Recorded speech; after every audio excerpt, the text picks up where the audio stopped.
क्या था कि सर अगर हमें इंडिपेंडेंट ऑडिटर रहना है तो हमें कुछ एथिकल प्रिंसिपल से कंप्लाई करना होगा। और उन एथिकल प्रिंसिपल्स में से सबसे पहले ये था कि भाई हमें इंटेग्रिटी को मेंटेन करना है। इंटेग्रिटी का मतलब क्या था सर, कि आपने अपने हर प्रोफेशनल और बिजनेस रिलेशनशिप में अपने आप को किसी ऐसी इंफॉर्मेशन के साथ एसोसिएट नहीं करना जो कि फॉल्स और मिसलीडिंग हो या रेकलेसली दी जाए।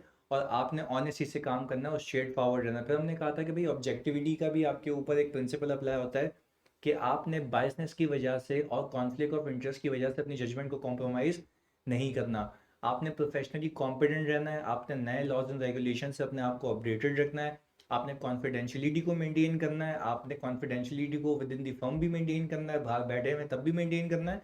और इसके अलावा आपको ये कहा गया था कि भाई आपने प्रोफेशनली बिहेव करना है, ऐसे कि नहीं कि जाते ही किसी को चमाट टिका दी और बस बैठ गए। सही है जी। ऐसा कोई एक्ट नहीं करना जो आपके प्रोफेशन को डिसक्रेडिट करे। ऐसा ही है जी। अच्छा, फिर मैंने आपको उसमें से बताया था कि भाई आपके एथिकल प्रिंसिपल्स की कंप्लायंस क्यों रुकती है। क्योंकि होते हैं सर कुछ थ्रेट्स, और वो थ्रेट्स को मैं कहता हूँ threats to compliance with ethical principle. जिसमें हमने कहा था सेल्फ इंटरेस्ट थ्रेट आता है, जिसमें मेरा अपना मफाद होता है। यानी अगर मेरे शेयर्स मैंने ओन किए हुए हैं या मेरे किसी क्लोज फैमिली मेम्बर ने शेयर्स ओन किए हुए हैं, तो क्या मैं ऑडिट सही तरीके से कर पाऊंगा, क्या मैं ऑब्जेक्टिवली बिहेव करूंगा? Definitely not sir. और इसके बाद मैं ये कहता हूँ कि अगर भाई मैंने वहाँ पे कोई काम किया है और मैं उसी को खुद रिव्यू करूंगा, तो वो आता है सेल्फ रिव्यू थ्रेड। और फिर आता है कि सर आपके पास एक एडवोकेसी थ्रेड कि आप क्लाइंट को बड़ा चढ़ा के बताओ लोगों के सामने, और बाद में आपकी सब्सिक्वेंट ऑब्जेक्टिविटी क्या हो जाए, इम्पेयर हो जाए, कि आप फिर आपको लोग कहेंगे ना कि भाई पहले तो आप ही थे जो उसको बता रहे थे वाह भाई बेहतरीन क्लाइंट, और अब आप ही कह रहे हैं कि इसकी ऐसी की तैसी इसके फाइनेंशियल में मसला है। तो ऐसा भी नहीं करना कि बाद में आपके अपने ही लग जाए। तो सर ये कुछ हमारे पास एथिकल प्रिंसिपल्स के अगेंस्ट में थ्रेट्स थे जो कि मैंने एक एक करके आपसे डिस्कस किए। तो फिर एक और उसमें थ्रेट था इंटिमिडेशन थ्रेट, यानी आपको धमकी दी जाए कि अगर आपने ये काम टाइम पे नहीं किया या जल्दी नहीं किया तो अगले साल ऑडिटर चेंज हो जाएगा या तो आपकी फीस नहीं देंगे। ये धमकी होती है। तो इन्हीं धमकी या इन चीज़ों की वजह से एक आम इंसान करता ये है कि वो एथिकली बिहेव नहीं करता। तो इसलिए कहा गया कि आपको ऐसी सिचुएशंस पता होनी चाहिए जिसमें आपकी एथिकल प्रिंसिपल से कंप्लायंस के ऊपर थ्रेड क्रिएट होंगे। तो मैंने किया ये है कि मैंने उनको केसेस में बाइफरकेट किया है, और एक एक केस करेंगे फिर उसका पास पेपर करेंगे। पहला आपकी कंप्यूटर स्क्रीन पे आ रहा है जी, फीस एंड रेम्यूनरेशन। पहले मैं इसका बैकग्राउंड बताता हूँ। मुझे एक बात बताओ, एक लॉ बनाया गया, एक उसूल ये बनाया गया कि फॉर एग्जांपल अगर मैं एबीसी कंपनी का ऑडिटर हूँ और मैं फीस चार्ज करता था लेट से कोई 10 लाख रुपए यानी 1 मिलियन रुपीस। अब जब मैं रिटायर हुआ और मेरी जगह कोई और ऑडिटर आया, तो दूसरा ऑडिटर पे ये ऑब्लिगेशन है कि वो मुझसे कम फीस चार्ज नहीं कर सकता। मैं क्या कह रहा हूँ, मुझसे कम फीस चार्ज नहीं कर सकता। लेट से अगर मैं हूँ Akash and company limited chartered accountants, मैं चला गया, मेरी फीस थी 1 मिलियन, ऐसा ही है। दूसरा चार्टर्ड अकाउंटेंट आया, दूसरा चार्टर्ड अकाउंटेंट कह रहा है भाई मैं 5 लाख में ऑडिट करूंगा। मुझे एक बात बताओ, आपको नहीं लगता कि अगर एक एग्जिस्टिंग चार्टर्ड अकाउंटेंट के मुकाबले में आप कम फीस चार्ज करोगे, तो आपको नहीं लगता कि कम फीस में, कम फीस का मतलब समझते हो उसको थोड़ा टेक्निकली सोचो। ये कहने को तो बात वही आम है कि बिजनेस बना लिया भाई, मैं तो बिजनेस बनाऊंगा। पर बिजनेस के साथ साथ आपने ये देखना है कि क्या इतनी कम फीस में क्या आप बीइंग एन ऑडिटर अफोर्ड कर पाएंगे। यानी फॉर एग्जांपल एक जगह पे जहाँ पे ज़्यादा रिस्क होता, तो ज़्यादा रिस्क होता तो आपको पता है कि फ्रॉड के रिस्क भी क्या होते हैं वहाँ पे, हाई होता। तो आपको याद होगा कि ओवरऑल ऑडिट अप्रोच लगती है। ओवरऑल ऑडिट रिस्पॉन्सेज में क्या होता है कि आप एक्सपीरियंस टीम बेचते हैं। ऐसा ही है जी। आपने सुपरविजन भी वहाँ पे ज़्यादा लगाते हैं। तो आपको नहीं लगता कि कॉस्ट ज़्यादा होनी चाहिए बजाय कि वो कम हो जाए? तो इसीलिए कहा गया कि भाई आप उतनी फीस तो मिनिमम चार्ज करेंगे जो कि प्री डिसेसर ऑडिटर ने चार्ज की थी, उससे कम चार्ज नहीं करेंगे अनलेस के आपका स्कोप क्या हो जाए, कम हो जाए। आपसे ये क्या बात कर दी आपका स्कोप कम हो जाए? भाई स्कोप का मतलब ये है कि फॉर एग्जांपल मैं आपको रियल लाइफ एग्जांपल देता हूँ। जैसे यहाँ पे जो गवर्नमेंट ऑर्गेनाइजेशन होती हैं उसकी दो ऑडिटर ऑडिट करते हैं। कितने ऑडिटर? दो। अच्छा, हुआ ये कि भाई पहले उस गवर्नमेंट ऑर्गेनाइजेशन का, लेट से अगर मैं एग्जांपल लूँ आपको सिविल एविएशन की, सिविल एविएशन का अगर जॉइंट ऑडिट होता है, मैं वैसी एग्जांपल दे रहा हूँ आपको, सिविल एविएशन का अगर जॉइंट ऑडिट या पीआईए का जॉइंट ऑडिट होता है, तो पीआईए के ऑडिट में दो ऑडिट टीम्स होती हैं। एक तरफ से जीटी यानी ग्रैंड थॉर्डन जाती है, दूसरी तरफ से बीडीओ या यूसुफ आदिल आती है।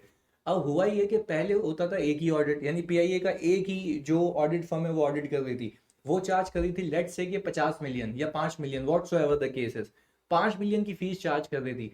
अब हुआ ये कि हमने भाई, जाहिर सी बात है, पीआईए वालों ने कहा कि भाई हम 5 मिलियन आपको नहीं दे, दूसरा ऑडिटर भी रख रहे हैं, तो क्या मैं वाकई 5 मिलियन मांगू या अपनी फीस आधी कर दूं? भाई आधी कर दूं ना, क्योंकि आधा काम मैं करूंगा, आधा काम वो करेगा। तो इस केस में अगर आपका स्कोप ऑफ वर्क कम हो रहा है तो कम फीस चार्ज करने में कोई हर्ज नहीं है। बट हाँ, वो कहता है कि अगर आप कम फीस चार्ज करेंगे तो जाहिर सी बात है पिछले ऑडिटर के मुकाबले में कम फीस चार्ज करेंगे, तो इससे यही लगता है कि आप अपनी ऑब्जेक्टिविटी को क्या करेंगे, कॉम्प्रोमाइज़ करेंगे। तो अगर अपनी ऑब्जेक्टिविटी को कॉम्प्रोमाइज़ करेंगे तो आप इंटेग्रिटी से काम नहीं करेंगे, आप ऑनेस्टी से काम नहीं करेंगे, तो ये आपके एथिकल प्रिंसिपल का क्या हो जाएगा सर, ये ब्रीच हो जाएगा। तो किसी भी सवाल में ऐसी चीज़ देखो तो आपको ये बताना है कि ये एक सेट क्रिएट कर रहा है जिसको मैं कहता हूँ सेल्फ इंटरेस्ट सेट। क्या कहता हूँ जी, सेल्फ इंटरेस्ट सेट, जिसकी वजह से क्या क्या इंपेयर होगी सर, मेरी ऑब्जेक्टिविटी इंपेयर होगी, क्योंकि मैं ऑब्जेक्टिवली काम नहीं कर पाऊंगा। I hope this is clear. देख लेते हैं कि क्या कहता है ये। Level of fees creates a self interest set, ऐसा ही है जी। वो कह रहा है कि एक चार्टर्ड अकाउंटेंट फी कोड नहीं करेगा lower than predecessor auditor. I hope this is clear. इसके बाद वो कहता है unless scope and quantum of work materially differs, यानी आपको देखा मैंने यही बताया ना कि स्कोप एंड क्वांटम का वर्क का मतलब समझ आ रहा है कि या तो आपका स्कोप या तो वो काम का नेचर है वो क्या हो पहले के मुकाबले में कम हो, तो इट मेक सेंस। जैसे मैंने आपको एग्जांपल दी, कम फीस कोड हो सकती है, अदरवाइज कोड नहीं हो सकती। जब भी ऐसी सिचुएशन आएगी तो वो कह रहा है तो पहले तो ये कोड ही नहीं करनी, अगर कोड कर भी दी है तो आपको देखना है कि ये थ्रेड किस लेवल पे, यानी आपको देखनी है सिग्निफिकेंस ऑफ थ्रेड। यानी कोई भी सवाल में प्लीज सुनिएगा, सोल्यूशन लिखने का तरीका बताता हूँ। आपने सिचुएशन पिक की सवाल से, जैसे हमने रिस्क में किया है, आपने सिचुएशन कहाँ से पिक की, सवाल में से। आपने बोला कि existing chartered accountant have quoted lower fee than the predecessor auditor. क्या ये मैंने अपने दिमाग से अंग्रेजी है? नहीं भाई, लिख के लिख रहा हूँ, सवाल में लिखा हुआ होगा। फिर आपके इसके आगे चिपकाना है this creates a self interest thread. आपको यहाँ पे पूरे नंबर मिल गए। आपने बोला कि भाई मुझे पता है कि इसकी वजह से एक थ्रेड क्रिएट हो रहा है जिसको मैं कह रहा हूँ सेल्फ इंटरेस्ट थ्रेड। और फिर हम बोलेंगे कि हम असेस करेंगे इसकी सिग्निफिकेंस के, ये थ्रेड कितना सिग्निफिकेंट है। तो सिग्निफिकेंट थ्रेड कैसे पता लगेगा भाई, आप ये देखेंगे जो इसमें लिखा हुआ है अभी आगे, आप ये देखेंगे कि क्या ये बातें मैनेजमेंट को पता है, क्या ये बातें मैनेजमेंट को पता है कि आपने लो फीस चार्ज की है जबकि स्कोप ऑफ वर्क में कमी नहीं है। अगर मैनेजमेंट को ये बात नहीं पता है और आपने फिर भी किया, दैट मीन्स कि आप अपनी ऑब्जेक्ट, क्योंकि देखो ऐसा भी तो नहीं है ना कि हर इदारा चोर हो। वो भी तो बोलेगा ना भाई हमारा ऑडिट सही तरीके से हो, कोई चीज़ भी हो तो हमें भी पता लगे, हम भी सही करें। क्योंकि बाज़ औक़ात इतनी अच्छी ऑर्गेनाइजेशन होती हैं, वो ऑडिटर की ओपिनियन को वेलकम करती हैं। वो बोलती हैं हाँ भाई बिस्मिल्लाह, बहुत अच्छी चीज़ बता रहे हैं तो हम इसको एक्सेप्ट कर रहे हैं। तो समझाने की बात यह है कि आप पहले क्लाइंट से भी डिस्कस कर लें कि भाई हमने फीस चार्ज की है तो इसके बेसिस ये हैं। यानी मैं अगर आकाश आएगा, मेरा मैनेजर आएगा, तो भाई आकाश इतने आवर्स चार्ज करेगा, इसका एक आवरली रेट इतना है। सही है जी। अच्छा जी, आगे फिर वो कहता है कि भाई इसको हम इस पूरे कॉन्सेप्ट को कहते हैं concept of under cutting. Concept of under cutting का मतलब है कि दूसरे को काट देना। सही है जी। Okay. Factors for evaluating the level of such a threat include, यानी वो क्या ही रहा है कि भाई ये वो फैक्टर्स हैं जो को मैं दिमाग में रखूंगा लेवल ऑफ थ्रेट को देखने के लिए।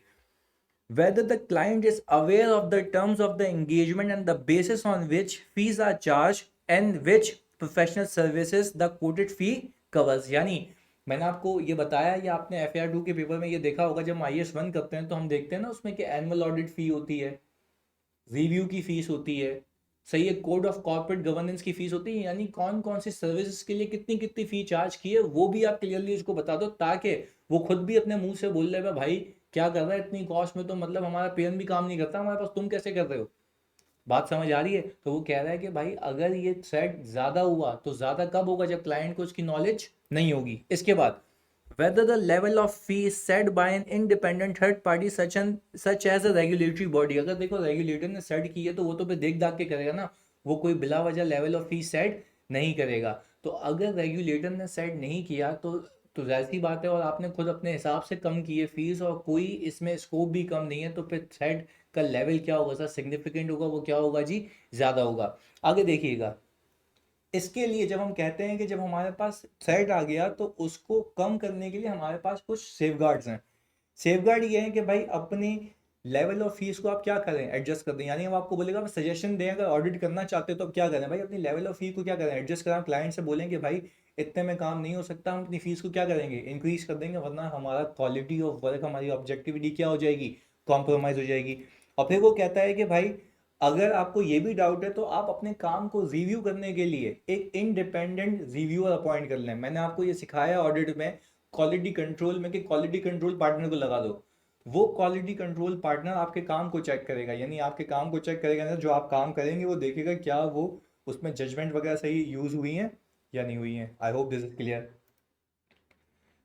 ये तो हो गया पहला केस, कि अगर आपको किसी सवाल में कॉन्सेप्ट ऑफ अंडर कटिंग दिखे तो आपको क्या करना है, आपने बताना है कि उसमें कौन सा सेट है भाई, सेल्फ इंटरेस्ट सेट है। दूसरा आपने देखना है कि लेवल या सिग्निफिकेंस ऑफ सेट कितना है, और अगर सिग्निफिकेंस ऑफ सेट जैसे ही आपने असेस कर लिया, फिर आप बोलेंगे कि भाई इसके लिए अवेलेबल सेफगार्ड्स क्या है, अवेलेबल मेजर्स क्या है। वो आप बोलेंगे कि भाई क्लाइंट से कह के अपनी फीस को एडजस्ट करेंगे।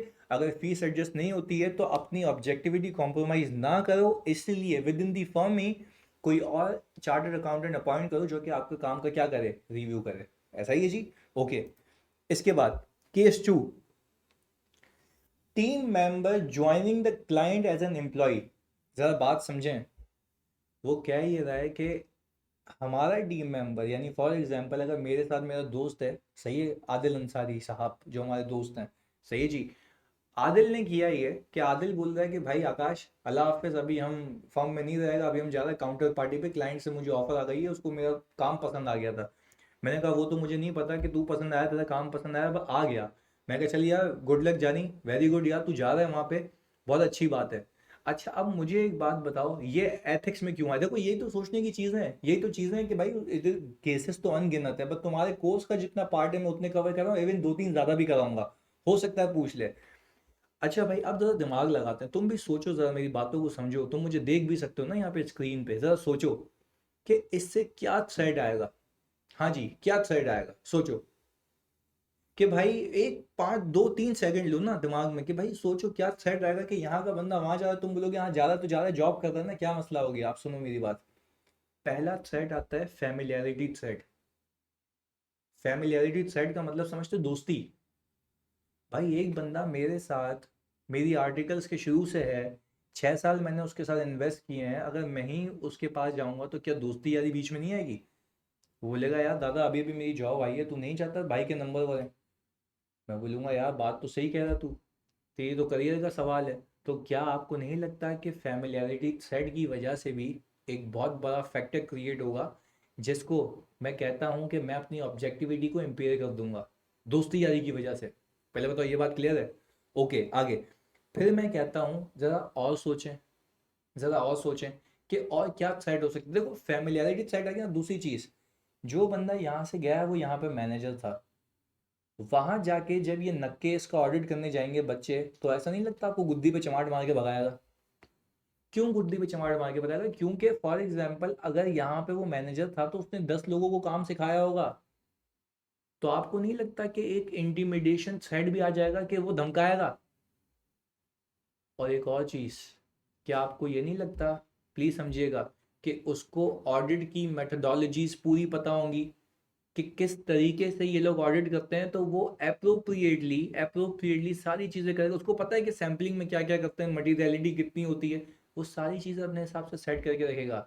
तो सर आपको नहीं लगता कि इस वजह से एक थ्रेड क्रिएट होगा और हमारी ऑब्जेक्टिविटी क्या हो जाएगी, इम्पेयर हो जाएगी? तो उसके लिए वो कहता ये है कि थ्रेड ये है कि सेल्फ इंटरेस्ट थ्रेड है, फैमिलियरिटी थ्रेड है, इंटिमिडेशन थ्रेड है, तीनों तो मैं बता दिया मैंने। आगे सिग्निफिकेंस, वो कह ये रहा है कि भाई इस थ्रेड की सिग्निफिकेंस ज़्यादा तब होगी जब उस बंदे ने फर्म में ज़्यादा टाइम स्पेंड किया हो। अब फॉर एग्जाम्पल एक बंदा ही आया 1 महीने के लिए और फर्म छोड़ के चला गया, तो क्या ज़ात पे इफेक्ट पड़ता है भाई? कोई इफेक्ट नहीं पड़ेगा। आगे पोजीशन एट द क्लाइंट, अब सामने वो फॉर एग्जाम्पल यहाँ पे काम कर रहा था लेट से जूनियर का, वहाँ पे पियन लग गया, तो ज़्यादा से ज़्यादा चाय सर्व करेगा ना तुम्हें, और क्या करेगा? तो क्या ये भी मायने रखता है कि सामने जो गया है ये बंदा है उसकी पोजीशन वहाँ पे क्या है? अब अगर फाइनेंस मैनेजर गया है, सीएफओ गया है, तो दैट मीन्स कि वो ऐसी पोजीशन में है कि वो सिग्निफिकेंट इन्फ्लुएंस सकता है। बात क्लियर है? आगे पोजीशन एट द फर्म, यानी सर वो यहाँ पे क्या था, यानी यहाँ पे अगर फॉर एग्जांपल वो जूनियर एसोसिएट था, वहाँ चला जाए क्या कर लेगा भाई? मैं ही चमाट मार के भगा दूंगा। बात समझ आ रही है? इसके बाद वो बोलते हैं सेफगार्ड्स क्या होंगे इसमें। सेफगार्ड्स ये हैं, no significant activity should be made between the firm and the individual, I do not call him in any event. अब फॉर एग्जाम्पल मैं आपको बता दूं, अभी तो खैर मेरा तो सीन अलग है, मैं आपको एग्जाम्पल दे रहा हूँ सिर्फ। हाँ, अभी मैं फॉर एग्जांपल ईवाई में आ गया हूँ, पर जो ऑब्वियसली हमारे पार्टनर हैं जिनसे मैंने सीखा है और जिनकी मैं प्योर गाइडेंस में रहा हूँ शुरू से आखिर तक, हमारे पार्टनर थे खालिद रईस। अब जाहिर सी बात है, कोई भी इवेंट्स होते हैं तो हम जाते हैं, यानी मैं तो जाता हूँ, पर वहाँ पे कुछ सेट नहीं है ना। वहाँ पे सेट इसलिए नहीं है क्योंकि मैं फर्म, दूसरी फर्म में आ गया हूँ और वो फर्म फर्म का ऑडिट तो नहीं करती। मैं जा सकता हूँ, बट हाँ, अगर मैं किसी क्लाइंट पे आ गया हूँ और फिर मुझे पार्टनर बुला रहा है, सही है जी, तो दैट मीन्स के फैमिलियरिटी थ्रेट्स के मसले हैं, कि मैं बोलूँगा यार सर मतलब इतना किया आपने वहाँ, जहाँ इतना किया वहाँ इतना भी कर लो। यानी सर बात आपको समझ आ रहा। फॉर एग्जाम्पल अगर मैं CFO लग गया, तो जाहिर सी बात है पार्टनर का भी अपना सेल्फ इंटरेस्ट आएगा, मेरा भी अपना सेल्फ इंटरेस्ट आएगा। मैं बोलूँगा सर देखें बिजनेस आप ही के पास आएगा, अभी जो भी असाइनमेंट होंगे आप ही को मिलेंगे, पर ये वाली काम निकालना है। तो सर दैट मीन्स कि देखें वो क्या कह रहा है, कि कोई भी सिग्निफिकेंट एक्टिविटी में उस बंदे को इन्वॉल्व नहीं करना, बाद में उसको दावतों पे नहीं बुलाना, ताकि ऐसा ना लगे कि अभी भी फैमिलियरिटी है। बात क्लियर है? दूसरी चीज़, clear his dues before he leaves. For example, आपको नहीं लगता कि अगर फॉर एग्जाम्पल किसी के पैसे खा लिए फर्म ने, जो कि कभी ऐसा होता नहीं है, बहुत पैसे वाली होती है फर्म, अगर पैसे खा लिए फर्म ने या पैसे नहीं दिए, तो आपको नहीं, तो जो सामने बंदा गया वो जानबूझ के बच्चों की बजाएगा, इंटिमिडेट करेगा, काम नहीं करने देगा, डेटा रोक लेगा। तो ये सारी चीज़ें आपके दिमाग में होनी चाहिए कि भाई आप अपने पास से बल्लियां हटा दो। वो बंदा गया तो उसको डिसएसोसिएट नहीं करो। ऐसा नहीं है कि वो सामने तो जा रहा तो लानत दे दी उसको, ऐसा भी नहीं है, या मुंह फेर लिया। मसला ये है कि भाई आप उसको किसी ऐसे इवेंट्स में नहीं बुलाओ जो कि आपके फर्म के इवेंट्स हो, आपके पर्सनल इवेंट्स हो। हाँ, आप सलाम दुआ रखें, आपने आपको डिसएसोसिएट करें उससे। बात क्लियर है जी? ओके। इसके बाद, team member who is replacing the outgoing member should be competent as to reduce the intimidation threat. यानी जो उस बंदे को रिप्लेस कर रहा है और जो अब ऑडिट करने जाएगा, वो उससे ज़्यादा कॉम्पिटेंट हो। ज़्यादा कॉम्पिटेंट इसलिए क्योंकि जब वो क्लाइंट पे जाएगा तो उसको चैलेंज कर सके, बाबू ये फाइल्स में ये लिखा हुआ है, तेरे को क्या पता है, मेरे को पता है। बात क्लियर है? इसके बाद, modify the audit procedures and audit strategy. आपको मैंने अभी बताया कि फॉर एग्जांपल अगर मैं जाता हूँ वहाँ पे और उसको तो पता है वो भी इसी फर्म का ही बंदा है, तो क्या मैं ऑडिट स्ट्रेटजी को सेम रखूँ या चेंज कर दूँ ताकि वो पकड़ ही नहीं पाए। वो बोले यार सैम्पलिंग तो तुम ऐसे करते थे, मैंने कहा वाह भाई वाह, तू सैम्पलिंग ऐसे ही करवाता था तो क्या मैं भी ऐसे ही करूँगा। हमने चेंज कर दिया। Appoint reviewer. और सबसे अच्छी बात है कि अगर आपको फिर भी लगता है कि भाई आप जज्बात में बह जाएंगे, दोस्ती में बह जाएंगे, तो फिर आप क्या करें, एक रिव्यूअर को अपॉइंट कर लें जो कि आपके काम को क्या करे, रिव्यू करे। I hope this is clear. दो केसेस किए हैं अभी। पहला क्या था, फीस, और फीस क्या, कि आपने अंडर कटिंग नहीं करनी है। दूसरा क्या है, यहाँ का बंदा वहाँ चला गया। बात क्लियर है? चलें जी सर। इसके बाद case 3, person from client joining the firm. अच्छा भाई, पहले यहाँ का वहाँ गया था, वहाँ का यहाँ आया, याद है ना ये वाला, यहाँ से वहाँ से यहाँ। अच्छा जी, अब समझने की बात यह है कि अब सामने वाला बंदा इधर आके मर रहा है फॉर्म में, तो अब क्या सेट से, ये कैसी बातें हैं, जब आप बोलते हैं तब हमें सेट समझ आता है, जब आप हेडिंग बोलते हैं तो तब समझ नहीं आता। फिर सोचो कि क्या हो सकता है। यहाँ से वहाँ जाते हुए तो मैंने तुम्हें गाइड कर दिया ना, सही है ना? ये आपके जो कोड ऑफ एथिक्स 2019 है ना, क्योंकि मैं सीफैब लेवल पे भी देख रहा हूँ ये, तो मुझे पता है कितनी इसमें टेक्निकलिटीज़ हैं। अच्छा जी, ओवरऑल मुझे एक बात बताओ, अगर वहाँ से यहाँ बंदा आ रहा है तो क्या थ्रेट है? सर वापस से वही बात है ना, कि पहले जैसे चसी की यहाँ दोस्ती थी, यहाँ से वहाँ जाके फिर मसले होते, तो अब जो वहाँ का बंदा यहाँ आएगा, तो क्या उसकी क्लाइंट पे दोस्ती नहीं होगी? सोचो ज़रा, वहाँ पे उसके दोस्त नहीं होंगे। तो जब ये चसी ऑडिट करने जाएगा वहाँ पे तो क्या होगा? सर सिंपल सी बात है, ये भी जज्बात में भावनाओं में बह जाएगा, बोलेगा यार सही है यार, इसको हम कहते हैं we will be to sympathetic to the clients views. यानी हम सिंपथेटिक हो जाएंगे क्लाइंट के व्यूज पे। यानी इसको लिखने का तरीका भी ये होगा कि भाई जब जब देखो जी, कब ये अंग्रेजी कब लिखोगे, जब फैमिलियरिटी थ्रेट आएगा। जब कौन सा थ्रेट आएगा? Familiarity threat. जब फैमिलियरिटी थ्रेट आएगा तब हम ये अंग्रेजी लिखेंगे कि we would be so sympathetic to the client views. यानी क्लाइंट के व्यूज को हम एक्सेप्ट कर लेंगे, सिंपैथी में हम बोलेंगे बाबू तू सही कह रहा है। बात क्लियर है? आगे जी, एक तो ये हो गया। दूसरा, आपको नहीं लगता कि अगर वो भंगी वहाँ फाइनेंशियल बना के आया होगा, सोचें, तो क्या वो अपने फाइनेंशियल्स में बनाए हुए या अपने जो सिस्टम बनाए हुए उसमें गलती निकालेगा? क्या आपको लगता है कि वो जाके बोलेगा तो वहां पे सीएफओ उसको जलील करेगा, बोलेगा वहां पे तू ही तो करके गया था, यहाँ पे तू ही हमें बोल रहा है? तो क्या एक सेल्फ रिव्यू थ्रेट आ जाएगा? देखिए मैं थ्रेट्स के नाम बता रहा हूँ, सोचें जरा, दिमाग ब्रॉडर विजन सोचें। क्या मैं कह सकता हूँ पहला फैमिलियरिटी थ्रेट आ गया, दूसरा क्या आ गया जी सर, हमारे पास दूसरा थ्रेट आ गया सर सेल्फ रिव्यू थ्रेट, क्योंकि अपने काम को वो रिव्यू कर रहा होगा। चलिए जी देखते हैं इससे आगे। Self interest, familiarity, intimidation, self review threat. इसके बाद सिग्निफिकेंट, यानी फैक्टर्स वो सिग्निफिकेंट कब होंगे? Position of the individual who was working at the client, यानी वहां पे अगर वो फॉर एग्जांपल एक जूनियर वाला काम कर रहा था, डजंट मैटर यार। इसके बाद position assume in the firm, यहाँ पे अगर मैनेजर की कैपेसिटी में या डायरेक्टर या सीनियर मैनेजर की कैपेसिटी में आ रहा है तो ये थ्रेड क्या होगा? सिग्निफिकेंट होगा।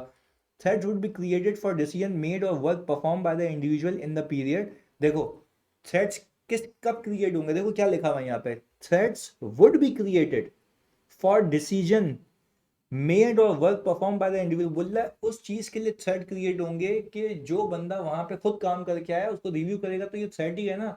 वो ऑब्जेक्टिवली उसको रिव्यू नहीं करेगा, अपने काम में गलतियां नहीं निकालेगा। इसके बाद while employed at the client and should be evaluated in the current period as a part of current order। For example, इसकी एग्जाम्पल भी देता हूँ आपको। उसने फिक्स एसेट रजिस्टर बनाया है क्लाइंट पे पिछले साल ही, तो क्या उसके डेप्रिसिएशन के इम्पैक्ट इस साल नहीं होंगे? अक्यूमुलेटेड डेप्रिसिएशन कॉस्ट नहीं आ रही होगी इस साल?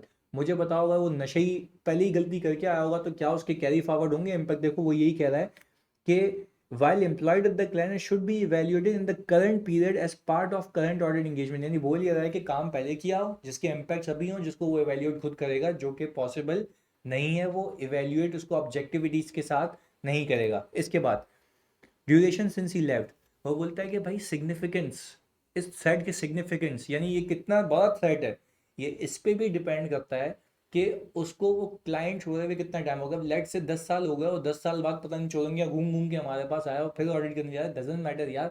वहाँ पे जो लोग होंगे वो मैनेजमेंट भी क्या हो गई होगी, चेंज हो गई होगी। तो ये भी फैक्टर देखना होता है कि क्या वो मैनेजमेंट अभी भी है या वो चेंज हो चुकी है। ये भी बात याद रखिएगा, ये भी एक फैक्टर है कि क्या वहाँ पे जो मैनेजमेंट है, क्या सीनियर मैनेजमेंट अभी भी वही है या वो चेंज हो चुकी है। इसके बाद सेफगार्ड्स, पहली बात तो ये है कि can not be made part of the audit team in the same year in which the individual left the client because of the self review and familiarity thread. वो कह रही है कि भाई जब वो सामने से बंदा यहाँ आ रहा है वो नशे ही, तो उस साल में उस स्पेसिफिक ईयर के अंदर वो ऑडिट क्लाइंट पे नहीं जा सकता, वो एंगेजमेंट टीम का पार्ट नहीं बनेगा। इसके बाद can be appointed next year but appoint review for his work. बोल रहा है कि भाई अगले साल उस चौरंगी को अपॉइंट कर लेना, बट उसके काम को रिव्यू करने के लिए एक और बंदा रख लेना।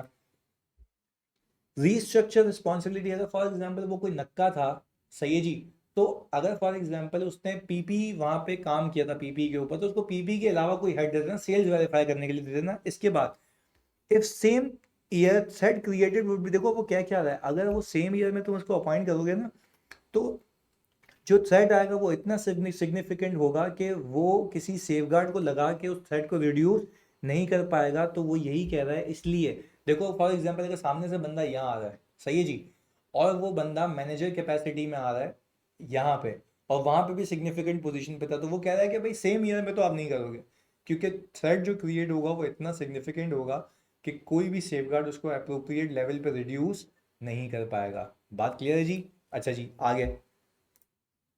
Case 4, contingent fees.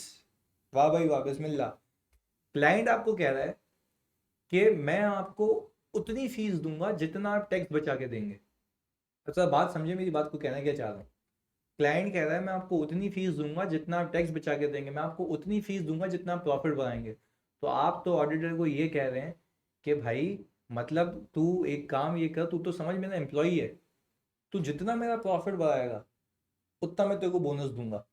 तो आपको क्या लगता है कि अगर कोई कंटिजेंट फीस की, समझिएगा मेरी बात को, अगर कोई कंटिजेंट फीस की अरेंजमेंट होती है between client and the audit firm, तो क्या वो सही है? आप खुद बताएं, क्या आपकी ऑब्जेक्टिविटी कॉम्प्रोमाइज होगी due to your self interest side? आपका अपना मफाद आ जाएगा भाई, आपका अपना मफाद आ जाएगा, और अपने मफाद के चक्कर में आप किसी भी चीज़ को इंटेग्रिटी के साथ या ऑब्जेक्टिविटी के साथ ऑब्जर्व या उसको इंस्पेक्ट नहीं करेंगे। तो इसी चीज़ को मैं बता रहा हूँ कि वो कहता है कि भाई इसमें सेल्फ इंटरेस्ट साइड आएगा और सिग्निफिकेंस कैसे होगी, fee as a percentage of profit and tax saved, fee based on the number of mistreatment identified. वो बोल रहा है कि भाई जितनी कम मिसट्रीटमेंट होगी उतनी फीस ज्यादा होगी। मैं बोलूंगा भाई एक भी नहीं है, मतलब नमाजी लोग हैं यहाँ पे, 5 वक्त की नमाज पढ़ते हैं, कुछ भी नहीं करते। Fee based on bonus for yearly early completion, yearly sorry कहता है अर्ली कंप्लीशन। अच्छा जी, वो कह रहा है भाई अभी तुम्हें फाइनेंशियल दिए, डेटा दिया, 2 दिन में ऑडिट करके चले जाओ, 10 दिन तुम्हें पैसे मिल जाएंगे ऑडिट फी। मतलब ये क्या बात हुई यार, तुम क्या अपने चीज़ों को इवेल्युएट नहीं करोगे, तुम चीज़ों को देखोगे नहीं प्रॉपरली। तो समझने की बात यह है कि भाई आपको कोई भी ऐसी फी की अरेंजमेंट नहीं करनी जो कि कंटिजेंट हो। ऐसा ही है जी, okay. Such fee is not allowed for assurance as well as non assurance service. यानी वो कह रहा है कि अगर टैक्स की सर्विस भी देते हो तब भी ये हरकत नहीं करना। यानी होता है ना फर्म्स में टैक्स डिपार्टमेंट अलग होता है, तो टैक्सेशन सर्विस दे रहे हो और वो तुम्हें ये कह रहा है कि भाई जितना टैक्स बचा के दोगे उतनी फीस दोगे, बोलोगे नहीं भाई नहीं, मैं भले ही तुम्हारा ऑडिटर नहीं हूँ, पर मुझ पे बीइंग अ चार्टर्ड अकाउंटेंट ये जिम्मेदारी लागू होती है कि मैं कोई भी काम करूंगा तो उसमें कोई ऐसा काम नहीं करूंगा जिससे मेरे प्रोफेशनल बिहेवियर पे दाग आए, यानी मेरा प्रोफेशन क्या हो, डिस्क्रेडिट हो।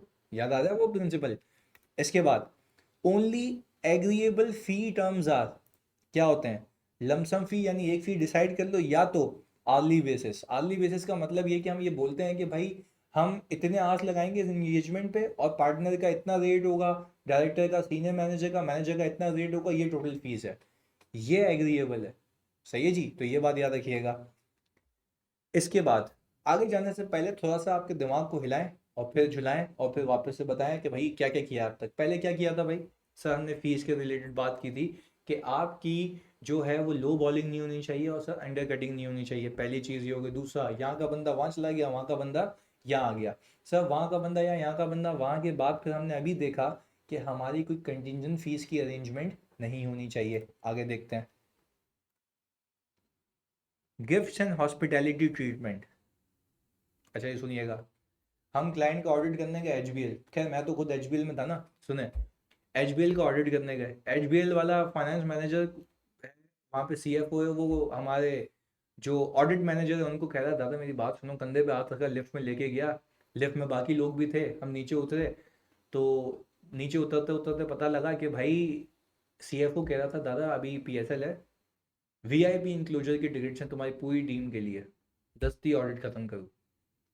तो आपको क्या लगता है कि जो नीचे नक्के होते हैं जो सुपरवाइजर लेवल के, इवन मैनेजर भी फिसलेगा यार, वो तो बोलेगा यार मेरी अभी भी शादी हुई है, बेगम को घुमाऊंगा वीआईपी इंक्लूजन में, बोलूंगा तेरे लिए टिकट खरीदी है मैंने जेब से, जबकि फ्री में, लालच के पैसे हैं वो, हराम के पैसे हैं। अच्छा जी, तो समझने की बात यह है कि आपको नहीं लगता कि अगर मैंने गिफ्ट्स लिए हैं और वो सिग्निफिकेंट वैल्यू रखते हैं मेरे लिए, तो आपको नहीं लगता कि मेरी ऑब्जेक्टिविटी इम्पेयर हो जाएगी। यानी क्या मैं कह सकता हूँ कि मैंने अब अपनी ऑब्जेक्टिविटी को इम्पेयर किया due to my self interest set. इससे इंटिमिडेशन सेट भी आता है, सुनना। फॉर एग्जाम्पल मैंने गिफ्ट एक्सेप्ट कर लिया, मैंने किसी को भी नहीं बताया, मैंने ऐसी मिस स्टेटमेंट जानने दी, मैंने बाद में बोला दादा अब तो मैं घूम के आ गया ना, अब क्या मसला है, अब तो ऐसी की तैसी। मैं भी होशियार, क्लाइंट मुझसे भी होशियार, क्लाइंट ने मुझे बोला बाबू मेरी बात सुन, जब तू गया था ना वहाँ पे तेरी तस्वीरें ली थी हमने, सही है जी, और यहाँ पे लिखा था कि ये आकाश को अलॉट हुई है टिकट, बता दूंगा तेरे पार्टनर को कि भाई तू टिकट लेके गया था यहाँ से, सही है ना, गिफ्ट लेता हमसे, हाँ इतना पाओ गया तू, वीआईपी इंक्लूजन में पड़ेगा। मैंने बोला सर कोई मसले वाली बात नहीं है, कह रहे आपस में ही है, जो मिस स्टेटमेंट नहीं है ना, मेरे को तो पता है नहीं है, कुछ भी नहीं है, सही नहीं है, छुपा दो उसको। तो उसका समझने की बात यह है कि इससे दो साइड आते हैं, एक सेल्फ इंटरेस्ट साइड और दूसरा इंटिमिडेशन साइड। आगे जी, अच्छा भाई इससे फैमिलियरिटी भी आता है क्योंकि दोस्ती यारी हो जाती है। The audit teams objectivity may be compromise and they would be too accepting the audit client's work if they are treated with the gifts of considerable value। वो बोला भाई क्लाइंट, ऑडिट क्लाइंट के व्यूज को हम accept कर लेंगे, क्यों, क्योंकि हम उसके गिफ्ट एक्सेप्ट कर रहे हैं, बात सीधी सी ये है। इसके बाद सिग्निफिकेंस किस पे होगी, मॉनेटरी वैल्यू होगी। देखो अगर मॉनेटरी वैल्यू उसकी ज़्यादा होगी तो सेट की सिग्निफिकेंस भी क्या होगी, ज़्यादा होगी। Nature of the gift, nature किस चीज़ का, किस कैसा गिफ्ट है। अच्छा जी, अगर फॉर एग्जांपल तुम कैंडी लैंड में बैठ के, यानी जो स्माइल इंडस्ट्रीज़ है, मैं उसका ऑडिटर रह चुका हूँ, अब वहाँ पे अगर मैं बिस्किट खा रहा हूँ तो वो बिस्किट सबके लिए हैं, वो नेचर ऐसा है कि उसकी क्लाइंट का मतलब बिजनेस ही ऐसा है, वो आपको अगर खिला रहा है तो वो कोई बड़ी बात नहीं है, वो आप बाहर से खरीद के 50 रुपये की खा सकते हो, ऐसा ही है जी। अच्छा जी, अब सेफगार्ड्स क्या होंगे इसके साथ? सेफगार्ड ये होंगे कि भाई अगर सिग्निफिकेंट है तो आपको अलाउड ही नहीं है, आप उसको एक्सेप्ट नहीं कर सकते। अगर नॉट सिग्निफिकेंट तो आपको अलाउड है। जैसे मैंने कहा मैंने चिप्स पापड़ खाए, सही जी, वो मैं खा सकता हूँ क्योंकि उसके लिए मना नहीं है। अगर यही चीज़ मुझे मिफ्ता इस्माइल बोले कि भाई हर महीने सही जी तुम्हारे घर पे 2 कार्टन आएंगे कोकोमो के, मैं बोलूँगा सही है यार, मेरी बेगम भी, मेरी बहन भी खाती है, मेरी अम्मी भी खाती है, ये लोग भी खुश रहेंगे, मेरा भी खर्चा खत्म। तो सर ये फिर मेरे लिए हो सकता है सिग्निफिकेंट हो जाए। सही है जी, ओके। इसके बाद case 6, buying goods and services. समझिएगा, हो ये रहा है कि मैं क्लाइंट से गुड्स या कोई सर्विसेज बाय कर रहा हूँ। सही है जी, कोई गुड्स लेता हूँ कोई। अच्छा पर देख, अगर नॉर्मल कोर्स ऑफ बिजनेस में ले रहा हूँ आई डोंट थिंक सो कि तब कोई मसला है। पर अगर क्लाइंट मुझे सिग्निफिकेंट डिस्काउंट्स देता है तो आपको नहीं लगता कि ये थोड़ा सा मसला हो जाएगा? क्योंकि वो बोलेगा यार तेरे को इतना फेवर कर रहा हूँ तो ये भी तो एक तरीके से गिफ्ट ही है, तो उसका नाम क्या है, अलग है। तो जरा आप यहाँ देखें, वो कहता है कि सेल्फ इंटरेस्ट साइड आता है, the purchase of goods and services from an audit client by the firm does not generally create a threat। ये आपको लिखना होगा अंग्रेजी में कि purchase of goods and services from an audit client by the firm does not generally create a threat to independence if the transaction is in the normal course of business। आप please ये यहीं से शुरू करेंगे। देखिए आपने पता situation दी हुई होगी ना, सिचुएशन में ये कहेंगे कि buying of goods and services from the client does not generally create a threat if this has been done in the normal course of business. ये लिख के आप बताएंगे उसको कि मुझे पता है, ये बात मुझे नॉलेज है कि जनरली ये थ्रेट क्रिएट नहीं करता। अच्छा जी, and then arm's length. Arm's length का आपको पता है मतलब, आपने रिलेट पार्टी में भी किया है कि भाई जैसे नॉर्मल कोर्स ऑफ बिजनेस में सबसे ट्रांजेक्शन होती है, मुझसे भी ऐसे ही। If but if it is significant it will create a threat. वो बोल रहा है कि भाई अगर आर्म्स लेंथ ट्रांजेक्शन पे भी करूं पर सिग्निफिकेंट परचेजेस करूं तब हो सकता है कि वो सिग्निफिकेंट हो जाए। सही है जी। इसके बाद मैग्नीट्यूड ऑफ द ट्रांजैक्शन कितना है, कि भाई आप उससे जो ट्रांजैक्शंस कर रहे हैं उसका मैग्नीट्यूड कितना है। सही है जी। अब लेट्स से अगर एक फर्म है, सही है जी, और वो फोटो कॉपीज करती है, यानी जो फाइनेंशियल स्टेटमेंट्स प्रिंट वगैरह होते हैं, या इंटरनेट की सर्विसेज ले रही है। अगर इंटरनेट की सर्विसेज पूरे पाकिस्तान में एक ही बंदे से ली हुई है तो उससे मैग्नीट्यूड ऑफ ट्रांजैक्शन क्या है, ज़्यादा है। और जब मैग्नीट्यूड ऑफ ट्रांजैक्शन ज़्यादा होगा तो भाई दोस्ती यारी भी ज़्यादा होगी। ऐसा है जी, एक बिजनेस रिलेशन होगा। तो इस केस में देखते हैं वैसे जनरली कोई साइड नहीं होता, बट हाँ ये ध्यान में रखना कि वो सारी ट्रांजैक्शंस किस बेसिस पे हो। Sir normal transaction course of business में हो और आर्म्स लेंथ पे होनी चाहिए। Nature of transaction whether it is in ordinary course of business I और not on arm's length basis. Safeguard क्या होगा जी, अगर अगर ट्रांजैक्शंस के नंबर्स बहुत ज़्यादा हैं, बहुत सिग्निफिकेंटली आप उसके साथ बिजनेस कर रहे हैं, तो आप उसको क्या करें जी, रिड्यूस कर दें। Convert the transaction into normal course of business if it is not. अगर आपको पता लग गया कि भाई आपको पता है कि आप सिग्निफिकेंट डिस्काउंट्स ले रहे थे, अब वो आपका क्लाइंट बन गया है। लेकिन क्लाइंट नहीं है तो कुछ भी करो ना, कोई मसले वाली बात नहीं। अगर वो क्लाइंट बन गया तो आप बोलो दादा बस ये बात खत्म। फिर इस पर वो वाले थ्रेड लगते हैं, फैमिलियरिटी थ्रेड, लॉन्ग एसोसिएशन, वो दोस्ती यारी अपनी जगह, वो थ्रेड्स अलग हैं। इधर if not possible remove the member from the engagement team. यानी अगर फर्म बिजनेस नहीं करती और वहां पे जो नक्का है, वहां पे जो बंदा बैठा हुआ है उसके सिग्निफिकेंट रिलेशनशिप थे, मैनेजर था, तो मैनेजर को टीम से क्या करना, हटा देना। अपॉइंट कर देना रिव्यूअर के आपके वो काम को रिव्यू करे, और इंश्योर करना द कॉन्ट्रैक्ट इज अवॉर्डेड। आप ये इंश्योर करिएगा जो सामने वाले से जो आपको कॉन्ट्रैक्ट मिला है वो प्रॉपर बिडिंग प्रोसेस के जरिए हो, यानी सबसे बिड ली जाती हो। सही जी, प्लीज समझिएगा, सबसे बिडिंग ली जाती है और बिडिंग के बाद ये काम होता हो। ऐसा ही है जी। Ensure that no undue favours have been obtained. ये वही बात है कि भाई ट्रांजैक्शन किस पे होनी चाहिए, आर्म्स लेंथ बेसिस पे होनी चाहिए। अच्छा जी, इसके बाद केस 7 की बात करूं तो केस 7 ये कहता है प्रोस्पेक्टिव एम्प्लॉयमेंट एट क्लाइंट। ये बहुत सुकून से समझिएगा, बहुत अच्छी चीज़ है ये। अब तक तो आई होप बिल्कुल सिंपल सिंपल, तभी मैंने केसेस को बाइफरकेट किया ताकि पीछे लॉजिक चले। प्रोस्पेक्टिव एम्प्लॉयमेंट एट क्लाइंट का मतलब ये है कि हमारे क्लाइंट पे एक बंदा या बंदी या सुपरवाइजर है, उसको एक क्लाइंट है, समझिएगा बात को, उसको हमारा ही क्लाइंट है। केस की बात करूं तो मेरा 7वां केस ये कहता है कि भाई प्रोस्पेक्टिव एम्प्लॉयमेंट एट क्लाइंट, पहले इसका मतलब समझते हैं। पीछे अभी जो देखो डिफरेंस पता होना चाहिए, पीछे जो अभी केस करके आए हो ना, उसके अंदर यहाँ से वहां बंदा चला गया था और वहां से यहाँ बंदा आ गया था। यहाँ पे सीन ये है कि हमने एक मैनेजर या सुपरवाइजर को क्लाइंट पे भेजा हुआ है और क्लाइंट का बंदा उसे कहता है कि भाई हम आपको ऑफर करते हैं, आप हमारे पास आ जाएं। यानी भाई ऐसी बात है, कॉम्पिटेंट बंदा होगा, ऑडिट फर्म का चार्म ही यही है कि वहीं पे दस्ती जॉब हो जाती है। तो भाई सीन ये हुआ कि यहाँ से वहाँ पे ऑफर हो गई। आप सुने मेरी बात, यानी क्लाइंट ने ऑफर कर दी है हमारे एक एम्प्लॉय को जो कि फर्म का एम्प्लॉय है। अब वो एम्प्लॉयमेंट पे आया नहीं है, प्रोस्पेक्टिव एम्प्लॉयर है उसका, बंदा या बंदी व्हाट्सोएवर किसी का भी। अच्छा, तो मुझे एक बात बताओ कि अब दो केसेस हैं, या तो एम्प्लॉयमेंट एक्सेप्ट हो चुकी होगी या तो नहीं हुई होगी।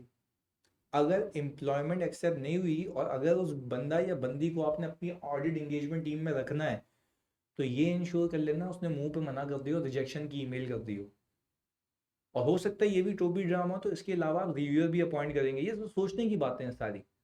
अच्छा जी, अगर आप ये सोचें कि इससे थ्रेड क्या है, भाई थ्रेड ये है कि अगर मेरा तो अपना पर्सनल मफाद है ना, वो बोलेगा सामने से अच्छा बाबू अब यहीं आ रहे हो हमसे ही करोगे, बोलेगा नहीं नहीं भाई हम आपके पास आ रहे हैं आपसे नहीं करेंगे। तो आपको ये बात याद होनी चाहिए और समझ आनी चाहिए कि जब भी प्रोस्पेक्टिव एम्प्लॉयमेंट की ऑफर होगी तो एक थ्रेड क्रिएट होगा जिसका नाम होता है सेल्फ इंटरेस्ट थ्रेड, और इसके अंदर इंटिमिडेशन थ्रेड भी आता है कि सामने वाला आपको धमकाएगा कि बाबू अगर मेरे हिसाब से काम नहीं किया तो भूल जाइए जॉब। बात समझ आ रही है? देखते हैं।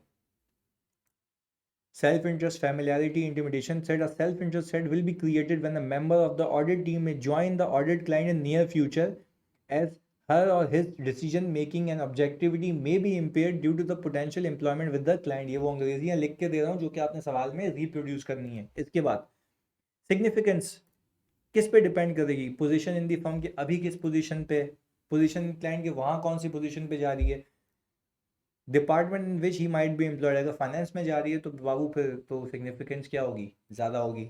इसके बाद safeguards, individual must communicate to the firm about his or willingness. यानी जो इंडिविजुअल जिसको ऑफर हुई है पहले तो वही इंसान का बच्चा बन के बता दे फर्म में कि भाई मुझे एम्प्लॉयमेंट की ऑफर आ चुकी है। और जैसे ही वो बता दे, आप भी तो मतलब माशाल्लाह इंसान नहीं बनेंगे ना, निकाल दो उसको, बोलो very good thank you side में हो जाओ। सही है जी, उसको ऐसा भी नहीं कि फेंक दो निकाल के, उसको बोल दो किसी और क्लाइंट पे लग जाओ तुम। इसके बाद appoint reviewer on his work done, यानी अब तक जितना काम कर चुका था या कर चुकी थी उसके काम को रिव्यू करने के लिए एक बंदा अपॉइंट कर दो। ऐसा ही है जी। अच्छा, जब ये हमने कर लिया जानी, तो अब एक स्प्रिंग 2021 का सर आप देख सकते हैं 15 नंबर की वेटेज रखता ही है। तो मैं खाली ये देखना चाहता हूँ कि तुमसे पिक होता है या नहीं होता। सही है जी। ये प्रश्न आपकी कंप्यूटर स्क्रीन पे आता है कि you are ethics and quality control manager in an audit firm namely HMB chartered accountants. The audit manager responsible for the audit of Phantom Limited has started the audit planning for FL and came across the following matters which for which he needs your guidance। आपकी guidance चाह रहा भाई, लो चाह भी किसकी है इधर। अच्छा भाई, पहली फिजा बाजी आ गई है। फिजा was planned to be the engagement supervisor for audit of FL। She has received an employment offer from FL। However, she is considering not to accept FL's employment offer। वो कह रही है मैं तो आई डोंट लाइक इट, मेरे को नहीं जाना। पर मुझे एक बात बताओ, इस सिचुएशन से क्या पता लगता है? हाँ जी सॉले, क्या पता लगता है? फीडरिंग कर रहा है, उसने मना तो नहीं किया है, इसलिए नहीं कोई थ्रेट है, ऑफर ही तो आई है, थ्रेट है। अच्छा सर, ये थ्रेट कौन सा थ्रेट है, कौन सा थ्रेट है? सेल्फ इंटरेस्ट थ्रेट है? सेल्फ इंटरेस्ट है, बिल्कुल। इंटिमिडेशन थ्रेट है? इंटिमिडेशन इंटिमिडेशन मतलब धमकी, धमकी मिल सकती है। धमकी सोचें, बिल्कुल मिलेगी। मिलेगी कि अगर तुमने काम नहीं किया मेरे हिसाब से तो तुम्हारी ये जॉब गई। गई। तो सर समझने की बात ही यही है कि हमें ये पूरा सिनेरियो बता। अच्छा, अब उसको लिखने का तरीका क्या होगा होगा, प्लीज सुनिएगा सुनिएगा सुनिएगा। फिजा is planned to be the engagement supervisor and she has received employment offer from the audit client। ऐसा ही है, this creates a self interest threat and intimidation threat. यही है भाई। अच्छा, फिर हम इसके आगे लिखेंगे significance would depend upon whether the decision of refusal have been communicated to client और नॉट। फिर इसके आगे नीचे लिखेंगे पॉसिबल सेफगार्ड्स आ रहा हो, जो मैंने लिख के बता दिया आपको। सर क्या वो सेफगार्ड याद करना है? सर बिल्कुल याद करना है। ये तुम लोग मैसेज पे पूछते, ग्रुप पे लिखते, रोना धोना होता, इसलिए अभी बता रहा हूँ याद करना है। याद नहीं करोगे तो लिखोगे कैसे? लिखने की सीक्वेंस में बता रहा हूँ, तो याद करोगे तो लिखोगे ना। सही है जी, याद रखिएगा ये बात। चलें जी, दूसरा मैं खाली ये पहले ये सवाल आता, मैं चाहता हूँ कि सुन के तुम्हें याद है ना एकदम। इधर FL is the main sponsor of the, जो तुम्हारा क्लाइंट है वो ऑनगोइंग क्रिकेटिंग इवेंट का एक मेन स्पॉन्सर है. Being the main sponsor, FL has received some entry passes of VIP inclusion of the final match. It has offered 3 such passes to the audit team members. हाँ भाई, passes offer किए हैं. क्या ये gifts and हॉस्पिटैलिटीज में आता है? और VIP इंक्लूजर की तो हमारी तो औकात ही नहीं है. तो क्या ये सिग्निफिकेंट है? ऐसा ही इसके सेफ गार्ड क्या कि हमें ये एक्सेप्ट नहीं करना है. बस देखो, देख के पता लग रहा है यार, देख के पता लग रहा है. खाली केसेस याद होंगे तुम्हारे लिए, बिछा दिए केसेस, खाली याद करो और जाओ पेपर में. इधर the firm is under renovation process, यानी फर्म रेनोवेशन करवा रही है भाई, फुल खर्चा कर रही है. And about to procure 2 central air condition system, यानी फुल भाई अंदर जाएंगे, एसी डब्बों में लगी हुई होगी, अलग से नहीं लगी हुई, ऊपर से हवा आ रही होगी अलग से. इधर through tendering process. Okay, your firm has receive quotation from various vendors including FL. FL भी बोल रहा है बाबू हम भी तुम्हें ये सर्विस देना चाहते हैं, हम भी एसी बनाते हैं. Total expenditure for purchase and installation for 2 central air conditioned units are expected to be rupees 50 million. मुझे एक बात बताओ, क्या आपका ऑडिट क्लाइंट आपको एयर कंडीशन बेचने की ऑफर कर रहा है? तो क्या कुछ ऐसा सीन है? बिजनेस रिलेशन वाला भी कराया था, याद आ रहा है? तो मुझे एक बात बताओ, अगर बिजनेस रिलेशन रखना चाहते हो, अगर ये आर्म्स लेंथ, तुम दोनों बातें लिखनी है ना, कि receiving an offer from the audit client generally does not create a threat, ऐसा ही है. But it will be significant if the quantum of the transactions are significant. इसका मतलब जाहिर सी बात है, इसका इसका वो रिबटल क्या है, इसका मतलब आंसर क्या है, इसका सेफगार्ड ये है कि भाई आप अगर इसको आर्म्स लाइन पे करेंगे तो कोई मसला नहीं है, और अगर आप क्वांटम ऑफ ट्रांजैक्शन को कम कर देंगे तब भी कोई मसला नहीं है, और फिर अपने काम को रिव्यू करने के लिए बंदा अपॉइंट कर लो. बात क्लियर है? अच्छा जी, इसके बाद मतलब ये केसेस पढ़ के समझ आ रहे हैं ना कि भाई हाँ ये केसेस हैं, तो मुझे पिक हो रहा है कि ये यहाँ से आया है. इधर FL has offered your firm that the fee for taxation services for this year may be based on the percentage of tax saved. क्या बताओ, सही है ये? कौन सा कॉन्सेप्ट है? अंग्रेजी अंग्रेजी मुंह से आनी चाहिए. कौन सा कॉन्सेप्ट है? हाँ जी, कौन सा कॉन्सेप्ट है ये भाई? मुझे याद आ रहा है, आई थिंक कंटिजेंट फीस का कॉन्सेप्ट है ये कह रहा है कि अच्छा, फिर आपको याद हो ना, वहां पे हमने सीखा था कि this will create self interest side. ऐसा ही है, as you will be too incline to save the tax, और आप ऑब्जेक्टिवली काम नहीं करेंगे, तो इसमें सेफगार्ड क्या होगा कि फी शुड बी फिक्स्ड, और या तो आर्ली बेसिस पे चार्ज हो. सही है, कंटीजेंट फीस अलाउड नहीं है. रिक्वायरमेंट, अच्छा भाई रिक्वायरमेंट जो ये बोल रहा है हम तो वही डिस्कस कर चुके हैं, एक एक करके देखते हैं. पहला, सेल्फ इंटरेस्ट शेड will be created when the member of the audit team may join the audit client near future as a decision making objectivity may be impaired due to potential employment with the client. क्या ये वो सारी बातें लिखी हुई हैं बच्चों जो मैंने आपको बताई? कुछ भी नहीं है यार, कुछ भी नहीं है, फ्री के नंबर हैं. तभी मैंने तुम्हें कहा था इसकी रिकॉर्डिंग दूंगा और पप्पू एकदम नशेई वे में, ताकि तुम्हें समझ भी आए और ग्रैब भी हो जाए कॉन्सेप्ट, बिला वजह का टाइम ज़ाया नहीं हो. क्लियर है? आगे, if it can't be ensured that the FISA will not accept the employment offer, then she should not be made part of the audit team. भाई बंदी को हटा दो ना, जैसे मैंने तुम्हें बताया है. इधर इसके बाद, accepting gifts or hospitality from the audit client may create a self-interest or familiarity. So the audit team objectivity may be compromised, and they would be too accepting the audit client's work if they are treated with the gifts of considerable value. Intimidation threat would also arise. The client may be threaten the firm of making such offers public. यानी वो करेगा ये कि भाई बोलेगा मैं public में बता दूंगा तुम लोग ये इतने लीचर लोग हो. ओके जी, हमने बोला नहीं है भाई. Even though the ticket would not have any direct cost to the audit client. देखो बोला ऑडिट क्लाइंट को भले ही कोई कॉस्ट नहीं लगी एडिशनल, पर तुम्हारे लिए वो वैल्यू क्या रखती है, सिग्निफिकेंस रखती है, और इसलिए तुम उसको एक्सेप्ट नहीं करोगे. The purchase of goods and services from an audit client by the firm does not generally create a threat to independence. ये हमने लिखा था, मैंने याद करो, मैंने बताया था.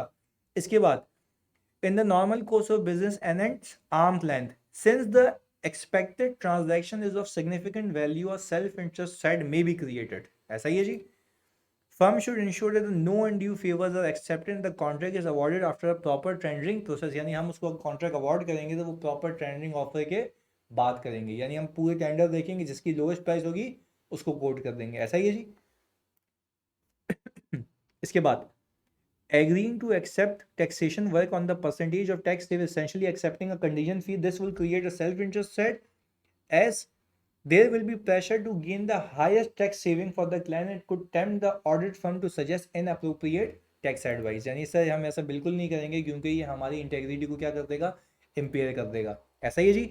A self review said might also be created and therefore the firm should have a separate team for the taxation service and the audit. वो बोल रहा है अगर तुम ऑडिटर भी हो इस कंपनी के और तुम्हारा टैक्स का पार्टनर अलग है, इसका पार्टनर अलग है, तो फिर भी सेल्फ रिव्यू सेट आता है तो उसकी दोनों की टीम्स क्या होनी चाहिए, अलग होनी चाहिए. I hope this is clear.